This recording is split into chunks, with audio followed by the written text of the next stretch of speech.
오늘 우리가 함께 묵상할 하나님의 말씀은 여호수아 18장 말씀입니다.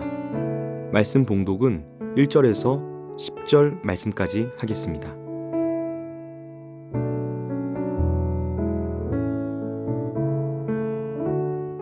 이스라엘 자손의 온 회중이 실로에 모여서 거기에 회막을 세웠으며 그 땅은 그들 앞에서 돌아와 정복되었더라. 그러나 이스라엘 자손 중에 그 기업의 분배를 받지 못한 자가 아직도 7지파라. 여호수아가 이스라엘 자손에게 이르되 너희가 너희 조상의 하나님 여호와께서 너희에게 주신 땅을 점령하러 가기를 어느 때까지 지체하겠느냐. 너희는 각 지파에 3사람씩 선정하라. 내가 그들을 보내리니 그들은 일어나서 그 땅에 두루 다니며 그들의 기업에 따라 그 땅을 그려가지고 내게로 돌아올 것이라. 그들이 그 땅을 7부분으로 나누되 유다는 남쪽 자기 지역에 있고 요셉의 족속은 북쪽에 있는 그들의 지역에 있으니 그 땅을 7부분으로 그려서 이곳 내게로 가져오라.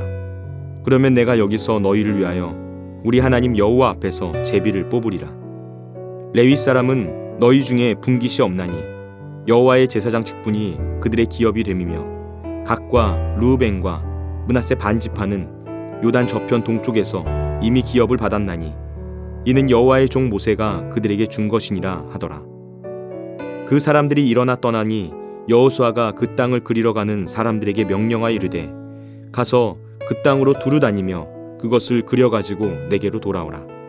내가 여기 실로의 여호와 앞에서 너희를 위하여 제비를 뽑으리라 하니 그 사람들이 가서 그 땅으로 두루 다니며 성읍들을 따라서 7부분으로 책에 그려서 실로 진영에 돌아와 여호수아에게 나아오니 여호수아가 그들을 위하여 실로의 여호와 앞에서 제비를 뽑고 그가 거기서 이스라엘 자손의 분파대로 그 땅을 분배하였더라. 아멘.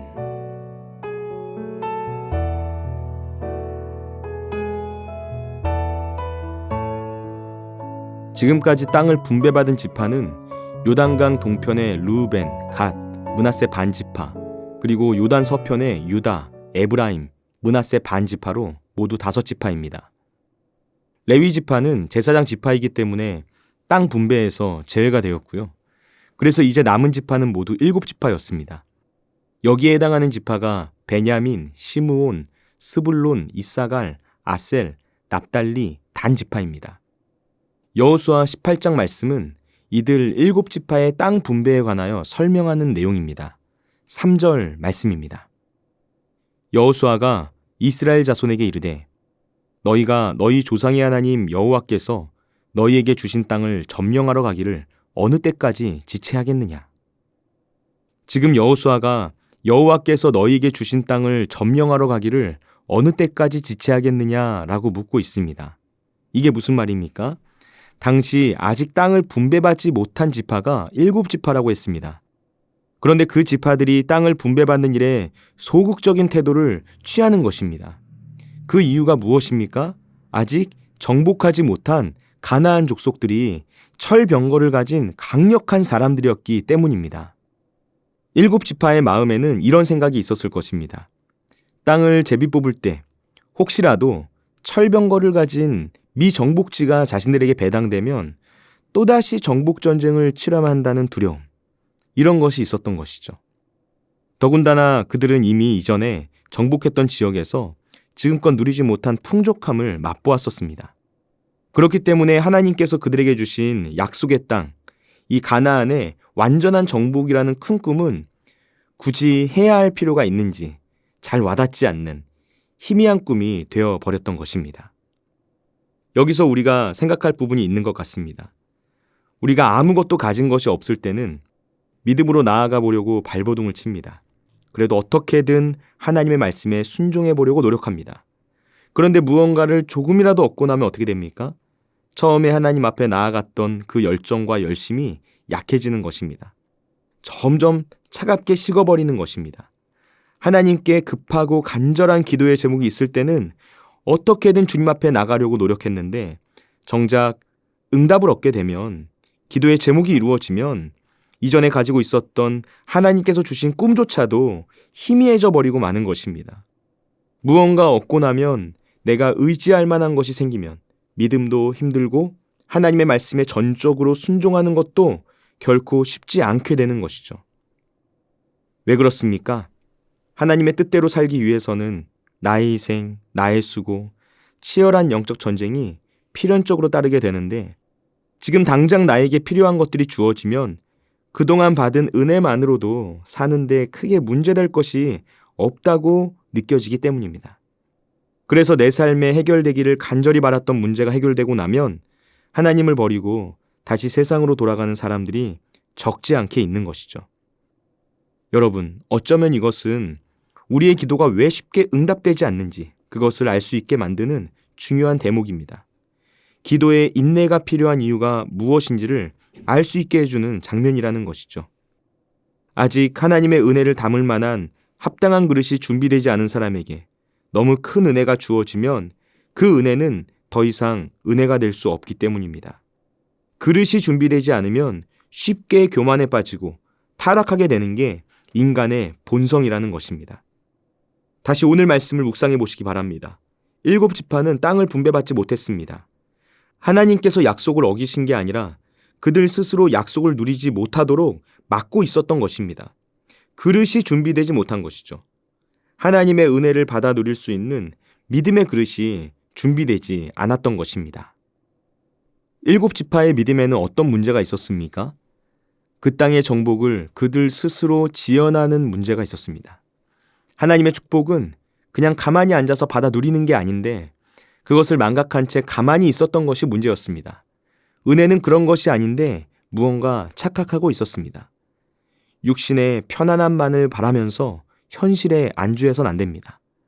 영적 전쟁 앞에서 늘 주저하기만 하고 그것을 피하려고만 하면 사탄이 오히려 그런 사람을 더 집중적으로 공략하며 무섭게 덤벼듭니다. 오늘 본문의 7지파에게 했던 것처럼 그들의 마음에 패배의식을 심어주고 현실에 안주하는 삶만을 꿈꾸게 만들어가는 것이죠. 여러분, 축복은 믿음으로 쟁취하는 사람들의 것입니다.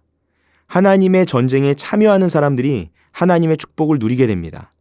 하나님의 응답을 경험하길 원한다면, 하나님의 은혜를 받아 누리는 삶이 되길 바란다면 날마다 주님 앞에 가까이 나아가서 내 믿음의 그릇을 키우시길 바랍니다. 이어지는 4절 이하의 말씀에서 여호수아는 남아있는 땅을 두루 돌아다니며 그 모습을 그리되 땅을 7부분으로 그려서 가져오라고 명령합니다. 여호수아가 이런 명령을 했던 이유가 무엇일까요? 여호수아는 지금 너무나도 느슨해져 버린 이스라엘 백성들의 의식을 일깨우기 위해서 그런 명령을 한 것입니다. 언제부터인지 모르지만 서서히 잊어버린 약속과 사명을 다시 불러일으키려고 그렇게 한 것입니다. 그들이 차지해야만 하는 땅에 대한 새로운 각오를 다지기 위함이었습니다. 당시 7지파는 하나님께서 약속하신 땅에 대한 정복 의지를 갖지 못한 채 안일하게 기다리고만 있었습니다. 안일함과 나태함에 빠져 있었던 것이죠. 그래서 여호수아는 3사람씩 뽑아 보내면서 유산으로 받을 땅의 모양을 그려오도록 명령했습니다. 한번 생각해 보시기 바랍니다. 땅의 모양을 그리는 과정을 생각해 보십시오. 그 과정에서 얼마나 많이 의논하고 논쟁하고 합의하고 결정하는 절차를 밟았겠습니까? 그 많은 대화 가운데서 하나님께서 약속하신 땅에 대한 열망이 새롭게 솟아나지 않았겠습니까? 정복에 대한 의욕이 새롭게 일으켜지지 않았겠습니까? 우리도 그렇지 않습니까? 교회 공동체에서 하나님 나라를 향하여서 주님께서 주신 꿈과 비전을 향해서 함께 머리를 맞대고 고민하고 숙고하고 기도하는 과정을 통해 우리가 가지고 있었던 비전이 더 분명해지고 선명해지는 걸 경험하게 됩니다. 그래서 끊임없이 계획하고 시도해보고 도전하는 과정이 중요한 것이죠. 히브리서 11장 1절 말씀은 믿음은 바라는 것들의 실상이요 보이지 않는 것들의 증거다 라고 말합니다. 믿음으로 바라보는 것이 중요합니다. 믿음의 눈으로 바라보다 보면 그 과정을 통해 더 큰 믿음이 생깁니다. 꿈이 분명해집니다. 더 확실하게 믿음의 길을 걸어갈 수 있습니다. 여러분, 하나님의 약속이 실현되지 않는 것 같을 때, 너무나 오랜 시간 동안 응답이 더딤을 느끼게 될 때, 믿음의 싸움이 길어지는 것만 같을 때 지칠 수 있습니다. 포기하고 안주하려는 마음이 찾아올 수 있습니다. 그러나 그때 우리는 다시 믿음으로 일어서야 합니다. 하나님께서 주신 약속을 현실로 만들 수 있는 것은 믿음이기 때문입니다. 약속을 현실로 만드는 믿음은 그냥 막연히 믿는 것이 아닙니다. 그것은 행동하는 믿음입니다. 오늘 본문에서 여호수아가 이스라엘 7지파에게 명령했던 것처럼 발로 뛰어야 합니다. 구체적으로 그려보아야 합니다.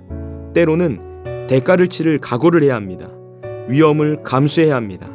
눈물과 땀과 피를 흘려야 합니다. 그래야만 약속을 현실로 만들 수 있습니다. 기도하겠습니다. 우리를 사랑하시는 하나님 아버지, 언제나 어디서나 하나님만 바라보면서 주님께서 기뻐하시는 삶을 살아가길 간절히 원합니다. 현실에 안주하면서 나태하고 안일한 삶을 살아가길 거부하고 늘 하나님께만 초점을 맞추는 변화된 삶 살아가길 원합니다. 주님, 이스라엘이 가나안 땅을 완전히 정복하지 않고서는 온전한 평안을 맛볼 수 없었듯이 우리도 달려갈 사명의 길을 마치기 전까지는 참 평안을 소유할 수 없음을 깨닫고 매일 주어지는 치열한 영적 전쟁에서 승리하여 하나님께서 주신 약속의 성취를 위해 힘차게 달려가는 복된 삶이 되게 하여 주옵소서. 행동하는 믿음으로 하나님께서 원하시고 바라시는 일을 온전히 이루는 인생이 되게 하여 주옵소서. 오늘도 우리와 함께 하시는 예수님의 이름으로 기도드립니다. 아멘. 하늘에 계신 우리 아버지, 아버지의 이름을 거룩하게 하시며 아버지의 나라가 오게 하시며 아버지의 뜻이 하늘에서와 같이 땅에서도 이루어지게 하소서. 오늘 우리에게 일용할 양식을 주시고 우리가 우리에게 잘못한 사람을 용서하여 준 것 같이 우리 죄를 용서하여 주시고 우리를 시험에 빠지지 않게 하시고 악에서 구하소서. 나라와 권능과 영광이 영원히 아버지의 것입니다. 아멘.